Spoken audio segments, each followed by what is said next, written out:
Bharat France यांनी द्विपक्षीय संबंधांना विशेष जागतिक सामरिक भागीदारीचा दर्जा देत संरक्षण, व्यापार, अत्यावश्यक खनिजे, उच्च तंत्रज्ञान व अक्षय ऊर्जा या क्षेत्रात सहकार्य अधिक बळकट करण्याचा निर्धार व्यक्त केला.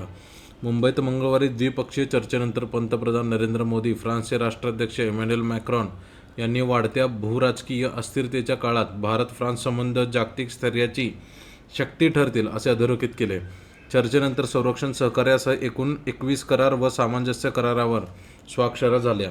यात भारत इलेक्ट्रॉनिक्स लिमिटेड व फ्रेंच संरक्षण क्षेत्रातील कंपनी सॅफ्रॉन यांच्यात हॅमर क्षेपणास्त्रांच्या भारतातील उत्पादनासाठी संयुक्त उपक्रमाचा करार समाविष्ट आहे.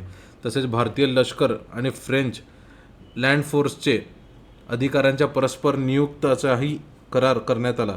कर्नाटकातील वेमगल येथे देशातील पहिली खासगी क्षेत्रातील हेलिकॉप्टर असेंब्ली लाईनचे दूरदृश्य प्रणालीद्वारे उद्घाटन करण्यात आले. टाटा ॲडव्हान्स सिस्टीम व एअरबस यांच्या संयुक्त उपक्रमातून H-125 लाईट युटिलिटी हेलिकॉप्टरचे उत्पादन इथे होणार असून 2027 पर्यंत पहिले मेड इन इंडिया हेलिकॉप्टर तयार होण्याची अपेक्षा आहे. माउंट एव्हरेस्टच्या उंचीपर्यंत उड्डाण करू शकणारे जगातील एकमेव हेलिकॉप्टर भारतात तयार होणार असल्याचे मोदी यांनी सांगितले.